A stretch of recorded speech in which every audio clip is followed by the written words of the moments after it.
Se você também é fã do anime Baki e quer saber se ele conseguiria escapar das algemas naquela cena na prisão, usando aquelas duas técnicas que ele usou, e principalmente se elas fazem sentido do ponto de vista médico ou não, fique comigo até o final do vídeo que eu vou te contar tudo isso. Fala, Shonens, tudo bem com vocês? Meu nome é João Pedro Castelão, eu sou aluno de Medicina e eu faço parte do programa MAPS Interligas, que é Medicina Avançada na Prática do Esporte. E hoje eu tô aqui para te contar se aquela cena do Baki escapar das algemas na prisão fazem sentido do ponto de vista médico e fisiológico ou não. Bom, para você que não viu a cena e não se importa de tomar um spoiler na cara, basicamente o Baki vai até uma prisão federal no Arizona enfrentar o homem mais forte dos Estados Unidos, que é o Biscuit Oliva. Bom, e no começo da luta ele está algemado com as duas mãos para trás, e ele precisa escapar disso para conseguir lutar de igual para igual com o Biscuit Oliva. A primeira coisa que ele faz é luxar os dois ombros, ou seja, tirar os dois ombros do lugar para trazer os dois braços para frente numa posição mais anatômica. E depois disso ele usa uma outra técnica para drenar o sangue das suas mãos, que é cortar o fluxo sanguíneo de lá e suas mãos murcharem o suficiente para que ele consiga tirar as algemas sem ter tanto trabalho. Mas será que isso faz sentido do ponto de vista médico? Bom, jovens, vamos para a primeira técnica que ele utilizou, que é uma técnica de luxação, que é basicamente tirar uma articulação sua do lugar. Qualquer articulação do seu corpo pode ser luxada. Não recomendo isso porque dói muito e dá muita agonia, principalmente em quem vê depois. Torceu como, hein? Sabe quando você vai levantar daí, você vai apoiar aqui, você vai... POC! Ai, agonia! A luxação basicamente consiste em uma parte do seu corpo sair do lugar onde ela anatomicamente deveria estar. As duas luxações mais comuns são de joelho e ombro. Principalmente porque na hora que você cai, você protege o seu rosto do impacto, só que você leva a mão à frente. Só que ao levar a mão para frente, você basicamente absorve todo o peso do seu corpo no seu ombro. Por quê? O seu braço vai estar completamente esticado e na hora que você fizer contato com o chão vai empurrar o seu braço de volta. E o seu ombro, se não conseguir absorver aquele impacto, o húmero sai da cavidade glenoidal, que basicamente é a cavidade que prende o acetábulo do húmero junto ao seu tronco. Na hora que você cai e sofre esse impacto, o húmero sai do lugar, seja anteriormente ou posteriormente. Por isso que é uma lesão extremamente comum em quedas. Tá bom, João Pedro, mas e aí, o Baki conseguiria escapar das algemas usando essa técnica? Bom, é improvável, jovem, por dois fatores principais. O primeiro é que o húmero está preso na cavidade glenoidal através de vários ligamentos. E apesar desses ligamentos serem fibroelásticos, eles não são elásticos o suficiente para o húmero sair o tanto que ele saiu e depois voltar sem nenhuma consequência. Ah, João Pedro, mas ele tem o sangue rama, então o sangue rama dá para ele força suficiente para que ele consiga fazer tudo e flexibilidade suficiente para luxar o ombro sem romper nenhum ligamento e voltar. Tá, jovem, se for esse o caso, o húmero dele até poderia sair o suficiente sem que os ligamentos sejam rompidos e ele volte o húmero para o lugar sem problema nenhum. Só que isso entra no problema 2. Basicamente, na hora que ele tira o húmero do lugar, você vê claramente que o húmero dele afasta do corpo e depois volta. Só que não é isso que acontece numa luxação de ombro. Na hora que o húmero sai, ele automaticamente é puxado para cima do tórax anterior ou posteriormente. Então toda luxação de húmero vai fazer com que o acetábulo do húmero se anteriorize ou se posteriorize em relação à cavidade glenoidal. E por que isso acontece? Basicamente você tem que lembrar que o músculo ele só contrai ou relaxa, ele não estica. Tá, João Pedro, o músculo contrai e relaxa, isso é óbvio. Tá, jovem, eu sei que parece óbvio quando eu explico assim. Só que você tem que lembrar que na cena, o acetábulo do húmero dele é empurrado para fora e depois volta para o lugar. Só que a gente não tem nenhum músculo no corpo que conseguiria fazer esse trabalho de empurrar o húmero para fora, porque o músculo ele só contrai e relaxa, ele não empurra. Então os músculos do manguito rotador, a única função deles seria de manter o húmero no lugar, puxando eles de volta para o tronco.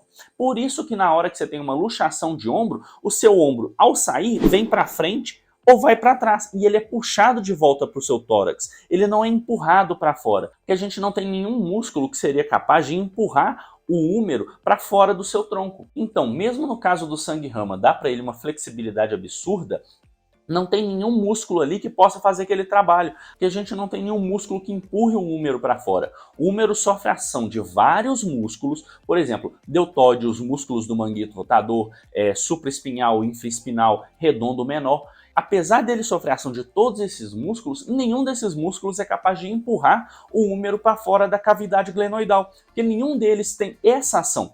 Então, a não ser que, de novo, o sangue-rama tenha dado para ele um músculo especial que empurre o húmero para fora, apesar de eu não ver muita utilidade nisso além dessa cena... Não há lutando assim, não é?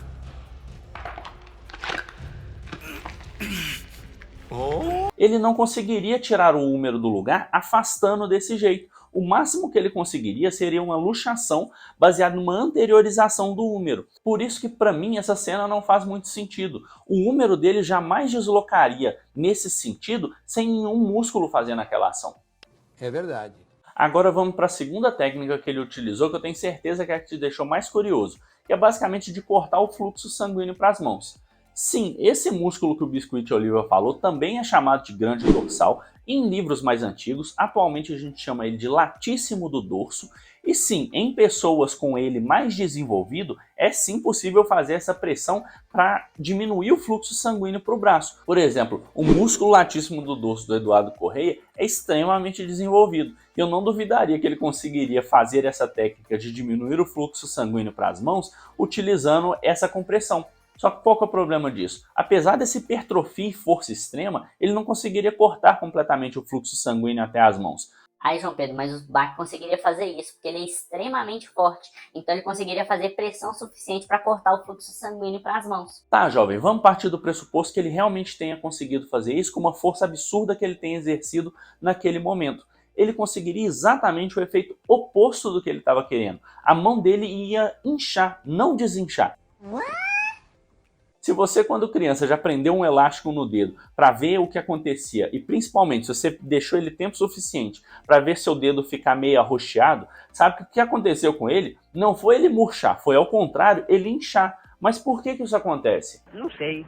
Basicamente, o que mantém a homeostase dos líquidos que estão dentro do vaso, no espaço intersticial e dentro do músculo são bombas de sódio e potássio. O que acontece com essas bombas é que esse transporte tem que ser ativo, ela gasta ATP, que é adenosina trifosfato.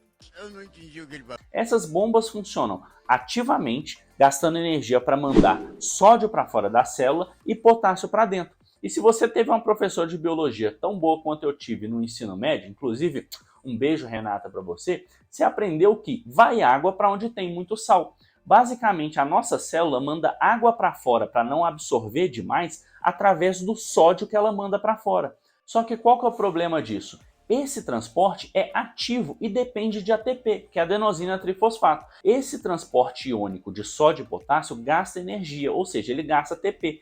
Só que para a gente gerar ATP, a gente precisa do oxigênio. O oxigênio no ciclo de Krebs, ele é o aceptor final de elétrons para formar um ATP. Então, na hora que você corta o suprimento de sangue arterial, que é o sangue rico em oxigênio, para algum tecido, você tem menor produção de ATP e uma das primeiras coisas que para de funcionar é esse equilíbrio hidroeletrolítico. Basicamente, o que vai acontecer é que esses transportadores, por falta de energia, não vão conseguir mandar o sódio para fora e manter o potássio para dentro. Com essa falta de energia, o potássio começa a sair e o sódio começa a entrar. E de novo, vai água para onde tem muito sal. Na hora que o sódio entra, a água entra junto. A célula começa a inchar e, se demorar tempo suficiente, ela sofre uma hidrólise, que é basicamente uma ruptura por causa da água. E é justamente por isso que na hora que você prende o seu dedo com o elástico, ele incha, ele não murcha. Ele incha porque ele perde o controle dos líquidos que estão entre o vaso, o interstício e o músculo. Ele começa a perder esse controle, o seu músculo absorve líquido demais e ele incha. Bom, jovens, me desculpa por acabar com o sonho de fuga de vocês, mas a não ser que você tenha o sangue-rama, que te dê um músculo fictício que empurre o húmero para fora, ao mesmo tempo que ele mantém seus ligamentos fortes e flexíveis o suficiente para não se romperem com esse movimento, e além disso contrariarem a fisiologia o suficiente para que, ao invés de inchar com falta de oxigênio para ser receptor final de elétrons, o seu músculo comece a murchar, você não conseguiria escapar de nenhuma algema utilizando alguma dessas técnicas que o Bach usou. No, God, please, no! E jovens, eu adoro trazer esse tipo de vídeo para vocês, porque, como eu já disse, junta duas coisas que eu amo, que é basicamente medicina e cultura geek. Se você quiser continuar vendo vídeos assim no canal, dá um like, se inscreve, ativa o sininho para você não perder os próximos, para me dar uma força. Assim eu entendo que vocês gostam desse tipo de conteúdo e começo a trazer mais vídeos assim para o canal. Richones, por esse vídeo é isso. Eu espero de coração que você tenha gostado desse vídeo. Dúvidas, sugestões e comentários vocês podem deixar aqui embaixo. Eu sempre leio e respondo todos eles. Um abraço e até a próxima.